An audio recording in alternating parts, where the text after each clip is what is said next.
स्वागत है आपका हमारे यूट्यूब चैनल कृष्णा 2198 में। हम लोग आज संपूर्ण मई का करंट अफेयर पढ़ेंगे उत्तर प्रदेश के बारे में। मतलब जितना भी करंट अफेयर उत्तर प्रदेश के बारे में था, संपूर्ण मई में घटित हुआ, उसके बारे में पढ़ेंगे। देर न करते हुए शुरू करते हैं। किस किस सेंट्रल यूनिवर्सिटी की शैक्षणिक परिषद एकेडमिक काउंसिल के सदस्यों की बैठक हुई। इस बैठक में फैसला लिया गया कि अब से विश्वविद्यालय से डिग्री हासिल करने वाले छात्रों को क्यूआर कोड वाली मार्कशीट दी जाएगी। इलाहाबाद, वाराणसी, कानपुर, लखनऊ। तो कहाँ से? इलाहाबाद से। इलाहाबाद सेंट्रल यूनिवर्सिटी की शैक्षणिक परिषद एकेडमिक काउंसिल के सदस्यों की बैठक हुई। इस बैठक में फैसला लिया गया कि अब से विश्वविद्यालय से डिग्री हासिल करने वाले छात्रों को क्यूआर कोड वाली मार्कशीट दी जाएगी। कौन सी मार्कशीट दी जाएगी? क्यूआर कोड वाली मार्कशीट दी जाएगी। कहाँ दिया जाएगा? इलाहाबाद सेंट्रल यूनिवर्सिटी की शैक्षणिक परिषद द्वारा इसका दिया गया। इलाहाबाद सेंट्रल यूनिवर्सिटी में दिया जाएगा। भारतीय वायुसेना ने एयर ड्राफ्ट के लिए भीष्म पोर्टेबल अस्पताल का परीक्षण कहाँ किया है? मतलब कि भीष्म पोर्टेबल का अस्पताल का परीक्षण कहाँ किया गया? आगरा में, लखनऊ में, कानपुर में, बदायूं में। तो कहाँ किया गया? आगरा में। आगरा के मलपुरा ड्रॉपिंग जोन में संयुक्त टीम ने battle field health information system for medical services Bhim का फुल फॉर्म है battle field health information system for medical service. Battle field health information system for medical service portable अस्पताल का सफल परीक्षण किया गया। ये भीष्म पोर्टेबल अस्पताल है। उत्तर प्रदेश का कौन सा मंडल गेहूं खरीद में प्रदेश में आगे रहा? मुरादाबाद, सहारनपुर, लखनऊ या प्रयागराज? कौन सा रहा? मुरादाबाद। मुरादाबाद मंडल ने सबसे ज्यादा गेहूं का खरीद किया है। मुरादाबाद मंडल ने गेहूं की खरीद 1,14,817 मीट्रिक टन की खरीद हुई। मतलब कि मुरादाबाद मंडल में 1,14,817 मीट्रिक टन गेहूं की खरीद हुई। दूसरे स्थान पे कौन था? दूसरे स्थान पर चित्रकूट मंडल था। पूर्व में, मतलब कि मुरादाबाद को पूर्व में क्या कहा जाता था? मुरादाबाद को पूर्व में चौपाला नाम से जाना जाता था। सन 1600 ईस्वी में मुगल सम्राट शाहजहां के बेटे मुराद के नाम पर मुरादाबाद का नाम रखा गया था। यह किस नदी के किनारे है? तो मुरादाबाद रामगंगा नदी के किनारे है, जो गंगा की सहायक नदी है। यह शहर उत्तरी अमेरिका या यूरोप को अपने पीतल हस्तशिल्प के बड़े निर्यात के लिए प्रसिद्ध है, इसलिए इसे पीतल नगरी कहा जाता है। स्थानीय भाषा में क्या कहता है? पीतल नगरी कहा जाता है। किसे? मुरादाबाद को। सिद्धपीठ प्राचीन श्री काली माता का मंदिर कहाँ है? मुरादाबाद में। और लाल बाग मुरादाबाद में है, यानी श्री काली माता का मंदिर लाल बाग मुरादाबाद में है। और श्री कामेश्वर नाथ मंदिर दीवान बाजार और मनोकामना मंदिर ताड़ी खाना मंदिर यहाँ के प्रमुख स्थल हैं। मुरादाबाद कहाँ पे है? त्रिपुरा उत्तर प्रदेश का है पूरा मैप। मुरादाबाद यहाँ पे मुरादाबाद, ये सहारनपुर है, ये पीलीभीत है, और इसी तरीके से बिजनौर है। बिजनौर से जहाँ से गंगा नदी प्रवेश करती है। फोर्ब्स की एशिया 30 अंडर 30 की सूची में कानपुर के किस व्यक्ति को शामिल किया गया? आनंद मिश्रा को, कुशाग्र जैन को, प्रवीर कुमार को, संजय मिश्रा को? तो किसको शामिल किया गया? कुशाग्र जैन को। कानपुर कैंट में रहने वाले कुशाग्र जैन, किसको? कुशाग्र जैन ने एआई यानी कि आर्टिफिशियल इंटेलिजेंस और मशीन लर्निंग के जरिए एक साल में ऐसा स्मार्ट दस्ताना तैयार किया है जिसे पहनकर दृष्टिबाधित ब्रेल लिपि सीख सकेंगे। 350 ग्राम भार वाले दस्ताना एक बार चार्ज होने के बाद 8 घंटे तक चलता है। उनकी इस स्टार्टअप को फोर्ब्स की अंडर 30 एशिया सूची में 9वें संस्करण में स्थान मिला है।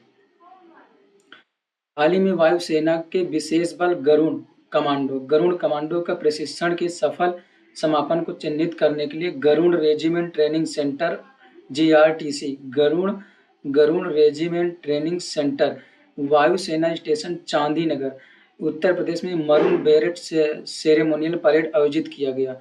इसकी स्थापना कब की गई थी? इसकी स्थापना नहीं की, गरुड़ कमांडो की स्थापना कब की गई थी? 2004, 2003, 2005 या 2006 में? कहाँ कब की गई? 2004 में। गरुड़ कमांडो फोर्स भारतीय वायुसेना की विशेष बल इकाई है। इसका गठन फरवरी 2004 में किया गया था और इसकी वर्तमान संख्या 1500 से अधिक है।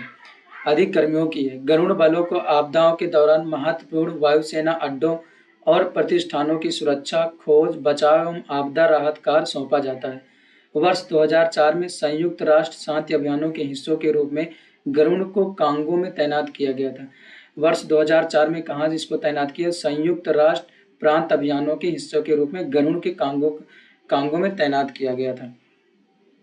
हाल ही विश्व दूरसंचार और सूचना के उपलक्ष्य में अंतर्राष्ट्रीय इंटरनेशनल टेलीकॉम यूनियन यानी ITU क्षेत्र कार्यालय तथा इनोवेशन सेंटर के सहयोग से दूरसंचार विभाग DOT डिपार्टमेंट ऑफ टेलीकॉम के तहत राष्ट्रीय दूरसंचार नीति अनुसंधान, नवाचार और प्रशिक्षण संस्थान NTIPRIT द्वारा विश्व दूरसंचार एवं सूचना समाज दिवस 17 मई को मनाया गया। मनाने के लिए कार्यशाला की मेजबानी की गई थी। यह कहाँ स्थित है? तो गाजियाबाद, वाराणसी, लखनऊ, मुरादाबाद। तो कहाँ? गाजियाबाद में। गाजियाबाद में विश्व दूरसंचार और सूचना समाज दिवस WTISD का उद्देश्य उन संभावनाओं के बारे में जागरूकता बढ़ाने में मदद करना है जो इंटरनेट व सूचना एवं संचार प्रौद्योगिकियों ICT का प्रयोग समाजों, अर्थव्यवस्थाओं में प्रगति ला सकती है। साथ ही इसका उद्देश्य डिजिटल अंतर को समाप्त करने के तरीकों के बारे में भी जागरूकता बढ़ाना है। 17 मई पहले अंतर्राष्ट्रीय टेलीग्राफ कन्वेंशन पर हस्ताक्षर करने और अंतर्राष्ट्रीय दूरसंचार की स्थापना की वर्षगांठ है। किस एक्सप्रेसवे औद्योगिक विकास प्राधिकरण यानी किस एक्सप्रेसवे औद्योगिक विकास प्राधिकरण ने building plan management system BPMS building plan management system नामक एक प्रणाली शुरू की है? यानी किस एक्सप्रेसवे औद्योगिक विकास प्राधिकरण ने BPMS शुरू किया है, जो 34,000 से अधिक आवासीय भूखंड मालिकों को अनुमोदन के लिए अपनी भवन योजना ऑनलाइन जमा करने में सक्षम बनाती है। यमुना, लखनऊ, गाजियाबाद, नोएडा। तो किसने? यमुना एक्सप्रेसवे औद्योगिक विकास प्राधिकरण ने। प्राधिकरण के अनुसार building permission management system BPMS का उद्देश्य प्रसंस्करण अनुप्रयोगों के लिए तेज, पारदर्शी और कुशल समाधान प्रदान करके भवन मानचित्रों के लिए अनुमोदन प्रक्रिया को सुव्यवस्थित करना है। यमुना एक्सप्रेसवे औद्योगिक विकास प्राधिकरण इसका आंसर है। इस मतलब यमुना एक्सप्रेसवे औद्योगिक विकास प्राधिकरण की स्थापना कब की गई? 1976 में। किससे? उत्तर प्रदेश औद्योगिक विकास अधिनियम के द्वारा 1976 में किया गया था।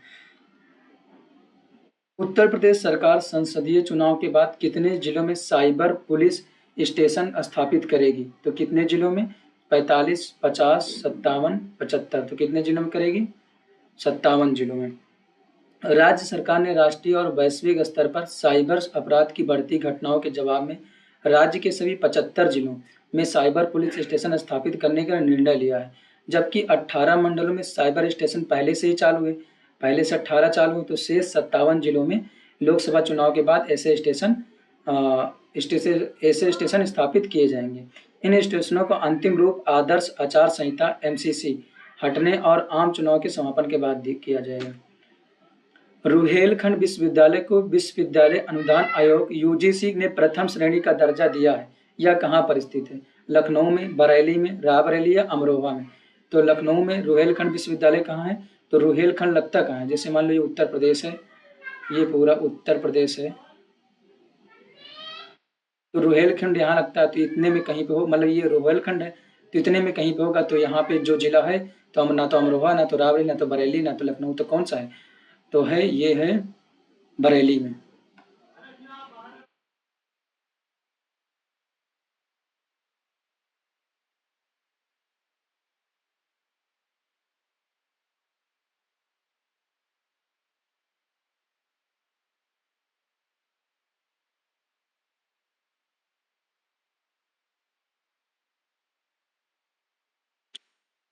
बरेली रुहेलखंड विश्वविद्यालय को विश्वविद्यालय अनुदान आयोग UGC ने प्रथम श्रेणी का दर्जा दिया है। इसके साथ यह देश के सर्वोच्च विश्वविद्यालयों की श्रेणी में शामिल हो गया। इस उपलब्धि से विश्वविद्यालय को अंतर्राष्ट्रीय पहचान बनाने में मदद मिलेगी।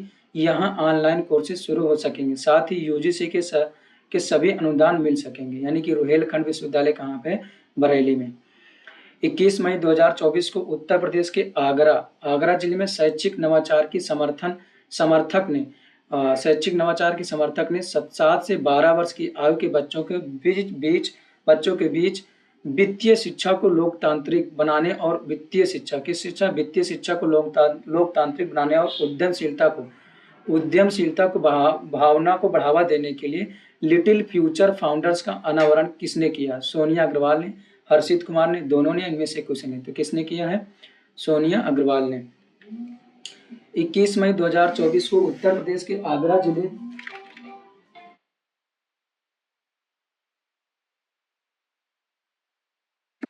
21 मई 2024 को उत्तर प्रदेश के आगरा जिले में शैक्षिक नवाचार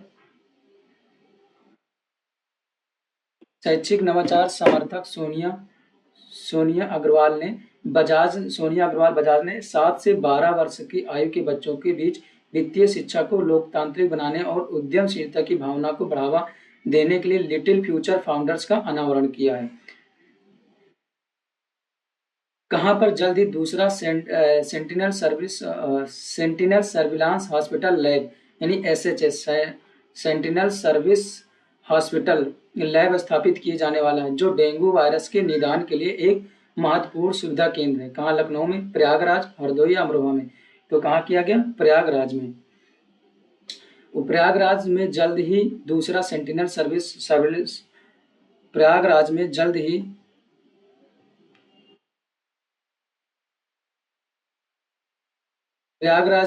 ही दूसरा sentinel surveillance hospital lab SH lab स्थापित किया जाने वाला है, जो डेंगू वायरस के निदान के लिए एक महत्वपूर्ण सुविधा केंद्र होगा। वर्तमान में प्रयागराज जिले में केवल Motilal Nehru MLN medical college के माइक्रोबायोलॉजी विभाग में स्थित है। SH लैब है। राष्ट्रीय डेंगू दिवस कब मनाया जाता है? तो 16 मई 2024 को मनाया जाता है। मनाने के लिए MLN कॉलेज में आयोजित एक कार्यशाला में इस बात पर चर्चा की गई कि वर्ष 2024 के अंत से पहले तेज बहादुर सप्रू अस्पताल, जिसे बेली अस्पताल भी कहा जाता है, में एक विशेष डेंगू परीक्षण प्रयोगशाला स्थापित करने की योजना पर काम चल रहा है। डेंगू दिवस 2024 की थीम कब है? तो connect with the community and control dengue, अर्थात समुदाय से जुड़ना और डेंगू को नियंत्रित करना। डेंगू दिवस कब मनाया जाता है? 16 मई को मनाया जाता है। और इसका थीम क्या है? Connect with the community and control dengue, अर्थात समुदाय से जुड़ना और डेंगू को नियंत्रित करना। डेंगू परिचय। डेंगू एक मच्छर जनित उष्णकटिबंधीय बीमारी है। मतलब यहाँ ये गर्मियों के मौसम में या फिर गर्मी के क्षेत्रों में होता है, जो डेंगू वायरस यानी जीनस फ्लेवी वायरस यानी डेंगू वायरस का नाम क्या है? जीनस फ्लेवी वायरस के कारण होती है। इसका प्रसार मच्छरों की कई जीनस एंडीज प्रजातियों, मुख्य रूप से एंडीज इजिप्टी द्वारा होता है। यह मच्छर चिकनगुनिया, पीलिया बुखार यानी येलो फीवर और जीका संक्रमण भी फैलाता है। यानी कि डेंगू वायरस जो एंडीज इजिप्टी है, चिकनगुनिया, इससे डेंगू भी होता है, चिकनगुनिया होता है, पीला बुखार होता है, येलो फीवर और जीका संक्रमण भी होता है। डेंगू को उत्पन्न करने वाले 4 अलग अलग परंतु आपस में संबंधित सीरोटाइप सूक्ष्म जीवों के एक प्रजाति के भीतर अलग अलग समूह, जिनमें एक समान विशेषता पाई जाती है, DAN1, DEN2, DAN3 और DAN4 है। लक्षण अचानक तेज बुखार, तेज सिर दर्द, ये सब निदान उपचार ये सब होगा। दिल्ली मेट्रो रेल कॉरपोरेशन ने नई दिल्ली के भारत मंडपम में आयोजित अपने 30वें स्थापना दिवस समारोह के दौरान सर्वश्रेष्ठ मेट्रो स्टेशन की प्रतिष्ठित किताब किसे दिया है? मतलब सर्वश्रेष्ठ मेट्रो स्टेशन का प्रतिष्ठित किताब किसे दिया है? तो नोएडा में बॉटनिकल गार्डन मेट्रो स्टेशन को दिया है। DMRC कार्मिकों के उत्कृष्ट योगदान और समर्पण के लिए उन्हें प्रतिष्ठित वार्षिक पुरस्कार दिए गए। साथ ही मेट्रो वुमन और मैन ऑफ द ईयर, सर्वश्रेष्ठ स्टेशन, सर्वश्रेष्ठ डिपो एवं राजभाषा पुरस्कार भी दिए गए। इस वर्ष के विजेता हैं metro woman of the year किसे? प्रीति कुमारी को, वरिष्ठ स्टेशन प्रबंधक हैं। Metro man of the year Mohammad Abdusweb Ahmed और प्रधान यातायात नियंत्रक हैं। सर्वश्रेष्ठ मेट्रो स्टेशन नोएडा को, और सर्वश्रेष्ठ metro depot Shastri park depot को, और राजभाषा पुरस्कार गोपेश कुमार वर्मा और वरिष्ठ स्टेशन प्रबंधक को। ये प्रबंधक थे। ये पूरा ये न्यूज है। को कितने विभूतियों यूपी की कितने विभूतियों को पद्मश्री पुरस्कार केंद्र सरकार ने घोषित किए हैं? नाम तो कितने? 10 के, 12, 13, 14। तो कितने किए हैं? 12 को। पद्मश्री 2024 उत्तर प्रदेश की विभूतियां कौन कौन है? कल नसीब में राम यानी खलील अहमद नसीब बानो और राम। आर आर के राजा, आर के धीमान मेडिकल, राजा राम, गौरव खन्ना, सुरेंद्र मोहन, राधेश्याम पारिक, नवजीवन रस्तोगी, गोदावरी सिंह और उर्मिला श्रीवास्तव, बाबूराम। इसमें से इम्पोर्टेंट कौन है? खेल के रूप में गौरव खन्ना और कला के रूप में खलील अहमद नसीब बानो। और बस और लिटरेचर में नवजीवन रस्तोगी को मिला है पद्मश्री अवार्ड 2024 उत्तर प्रदेश के। यानी यह नवजीवन रस्तोगी को याद रखना है लिटरेचर के रूप में और गौरव खन्ना खेल के रूप में। पद्मश्री या पद्मश्री भारत सरकार द्वारा आमतौर पर सिर्फ भारतीय नागरिकों को दिए जाने वाला सम्मान है जो जीवन के विभिन्न क्षेत्रों जैसे कि कला, शिक्षा, उद्योग, साहित्य, विज्ञान, खेल, चिकित्सा, समाज सेवा और सार्वजनिक जीवन आदि में उनके विशिष्ट योगदान को मान्यता प्रदान करने के लिए दिया जाता है। भारत के नागरिक पुरस्कारों के पद्म में यह चौथा पुरस्कार है। इससे पहले भारत रत्न, पद्म विभूषण और पद्म भूषण का स्थान है। इसके अग्रभाग पर पद्म और श्री शब्द देवनागरी लिपि में अंकित रहते हैं। उत्तर प्रदेश में 4 दिवसीय समूह चित्रकला प्रदर्शनी योग सूत्र का आयोजन कहाँ किया गया? तो कहाँ किया गया? वाराणसी में। वाराणसी में बनारस हिंदू विश्वविद्यालय में महाभारत में वाराणसी का उल्लेख मतलब कि जो इसका 4 दिवसीय समूह चित्रकला प्रदर्शनी का आयोजन कहाँ किया गया? बनारस में किया गया है। ये कामा लगा दो, बनारस हिंदू विश्वविद्यालय में। महाभारत में वाराणसी का उल्लेख अनेक स्थलों पर हुआ है। महाभारत से इस तथ्य की पुष्टि होती है कि वर्णा का ही प्राचीन नाम क्या था? वाराणसी था। मतलब महाभारत में जो वर्णा है उसी का नाम क्या था? वाराणसी था। आदि पर्व मतलब एक आदि पर्व ग्रंथ है। आदि पर्व में काशीराज की पुत्री सार्वसेनी का विवाह दुष्यंत के पुत्र भरत के साथ होने का विवरण मिलता है। यानी कि दुष्यंत के पुत्र भरत का विवाह किससे? सार्वसेनी से हुआ था। यह कहाँ पे मिलता है? तो आदि पर्व में मिलता है। एक अन्य स्थल पर भीष्म द्वारा काशीराज की 3 पुत्रियों अंबा, अंबिका और अंबालिका के स्वयंवर में जीते जाने का उल्लेख है। काशी के शासक प्रतरदन तथा मिथिला के शासक जनक के मध्य युद्ध की चर्चा भी महाभारत में मिलती है। यानी मिथिला के शासक कौन थे? जनक थे और काशी के शासक कौन थे? प्रतरदन थे। ये काशी के बारे में, वाराणसी के बारे में है। मतलब वाराणसी के बारे में, वाराणसी में मतलब कौन सी शिल्पकला उद्योग नदियां कौन सी? गंगा, बाणगंगा, गोमती, वरुणा नदी, असी नदी। शिल्पकला उद्योग बनारस की वस्त्रकला, बनारस की काष्ठकला, बनारस की ताम्रकला। मंदिर कौन कौन से बनारस में? तो विश्वनाथ मंदिर, भारत माता का मंदिर, दूधगर्ज मंदिर, अन्नपूर्णा का मंदिर, साक्षी गणेश मंदिर,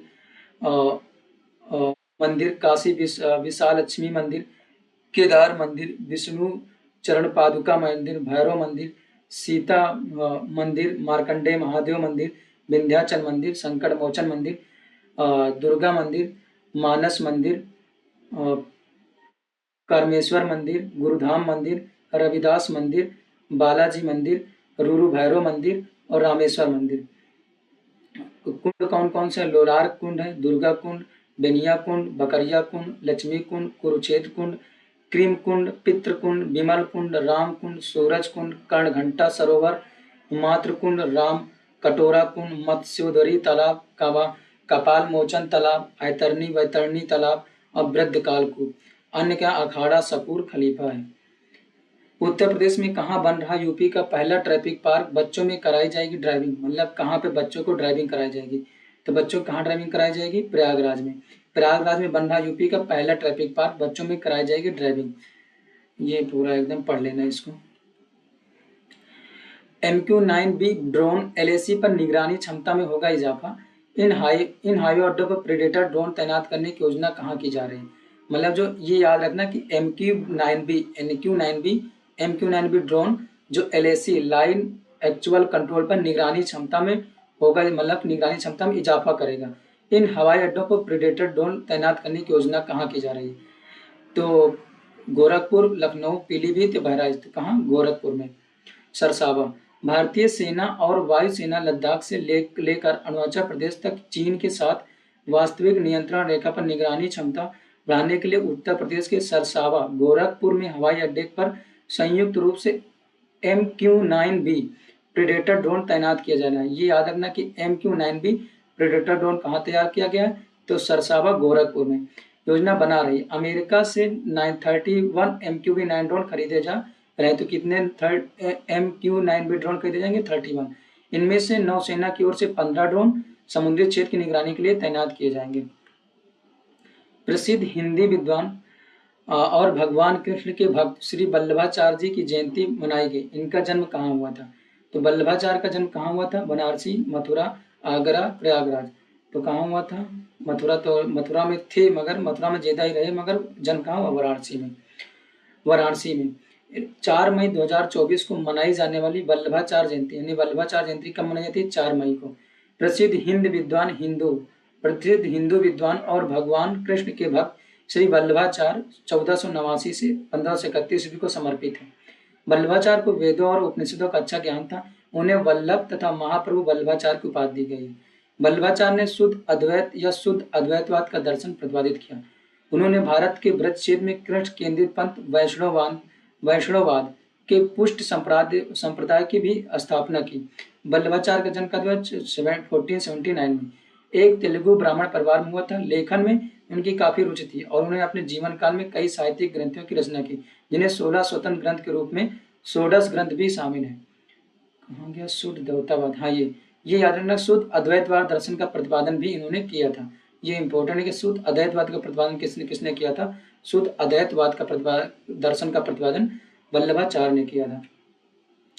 कोविशील्ड वैक्सीन के दुष्प्रयोग को लेकर देश भर के शोध पत्रों का अध्ययन कर रिपोर्ट जारी की गई। इस रिपोर्ट को जारी किसने किया है?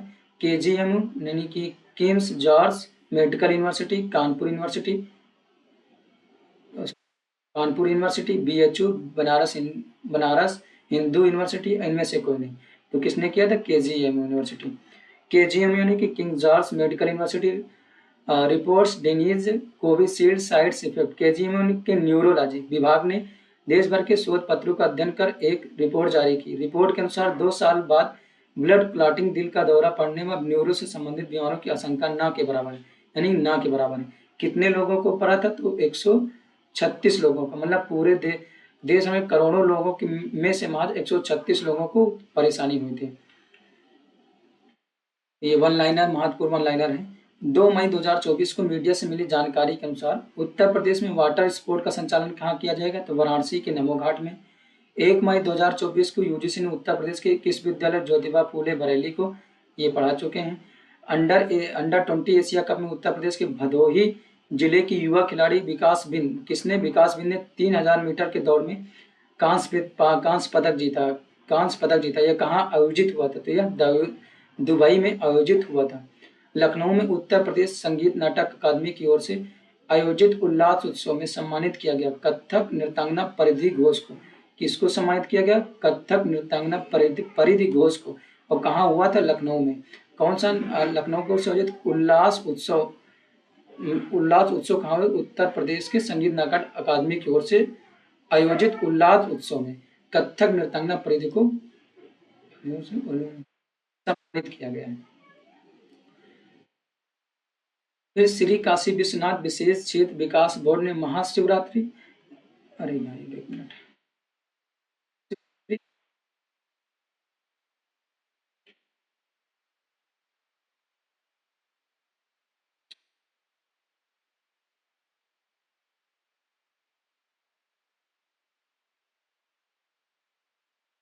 महाशिवरात्रि जैसे विभिन्न अवसरों के दौरान काशी विश्वनाथ धाम में सांस्कृतिक कार्यक्रमों को बढ़ावा देने के लिए एक समझौता ज्ञापन हस्ताक्षर करने की तैयारी में है उत्तर प्रदेश संगीत नाटक अकादमी के साथ, यानी कि उत्तर प्रदेश संगीत नाटक अकादमी के साथ काशी विश्वनाथ विशेष क्षेत्र विकास बोर्ड ने एक समझौता ज्ञापन किया है, जिससे महाशिवरात्रि और विभिन्न अवसरों पर धाम में सांस्कृतिक उत्सव या कार्यक्रमों को बढ़ावा मिलेगा।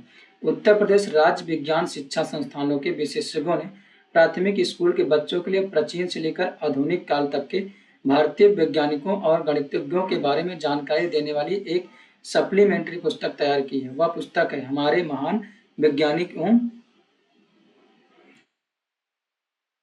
गणितज्ञ, मतलब हमारे महान वैज्ञानिकों गणितज्ञ के नाम से पुस्तक तैयार किया गया उत्तर प्रदेश के विज्ञान शिक्षा संस्थानों के विशेषज्ञों के द्वारा। यूएई एथलेटिक्स फेडरेशन के सहयोग से एशियाई चैंपियनशिप में पुरुषों की हैमर थ्रो, किसमें? पुरुषों की हैमर थ्रो में स्वर्ण पदक जीतने वाले उत्तर प्रदेश के अमरोहा जिले के खिलाड़ी कौन से हैं? तो हर्षित कुमार, ये याद रखना है, इंपॉर्टेंट। हर्षित कुमार कहाँ? यूएई एथलेटिक्स फेडरेशन के सहयोग से एशियाई चैंपियनशिप में स्वर्ण पदक जीता, किसमें? हैमर थ्रो में। उत्तर प्रदेश में फेडरेशन कप सीनियर कुश्ती का आयोजन किया गया, कहाँ? महाराज विभूति नारायण सिंह इंडोर स्टेडियम, बनारस हिंदू विश्वविद्यालय में। विश्व पुस्तक दिवस कम विश्व पुस्तक दिवस विश्व पुस्तक दिवस के अवसर पर 24,000 पुस्तकें ऑनलाइन करने वाला जिला कौन सा है? तो वाराणसी। 24,000 पुस्तकें ऑनलाइन करने वाला जिला कौन सा है? वाराणसी। उत्तर प्रदेश के जिस संस्थान ने शहर में घूम घूम कर प्रदूषण स्तर का पता लगाने वाली लेबोरेटरी वैन को तैयार किया, कौन? आईआईटी कानपुर। वायुसेना के विशेष बल गरुड़ कमांडो के प्रशिक्षण, ये हो गया चांदीपुर वायुसेना चांदीनगर। फिर से, वायुसेना की विशेष बल गरुड़ कमांडो के प्रशिक्षण के सफल समापन को चिन्हित करने के लिए उत्तर प्रदेश में मरून बैरेट सेरेमनियल परेड आयोजित की गई। गरुड़ रेजिमेंटल ट्रेनिंग सेंटर वायुसेना मतलब कहाँ आयोजित की गई? तो वरुण सेना, ये वायुसेना स्टेशन चांदीनगर में। और गरुड़ कमांडो की स्थापना कब की गई थी? तो ये 2004 में आ गया था क्वेश्चन। Thank you. चलो रिवीजन कर लेते हैं।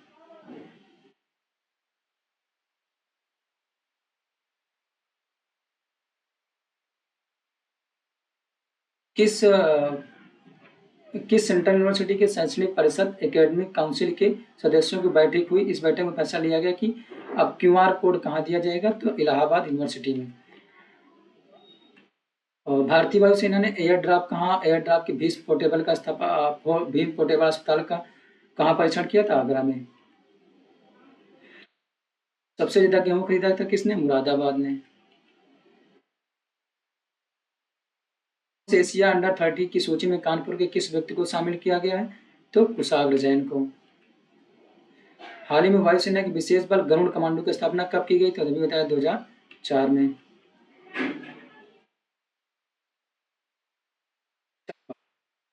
दोबारा इसी वीडियो को दोबारा देखिए और रिवीजन खुद करिए। अच्छा लगा हो कंटेंट तो सब्सक्राइब जरूर करें।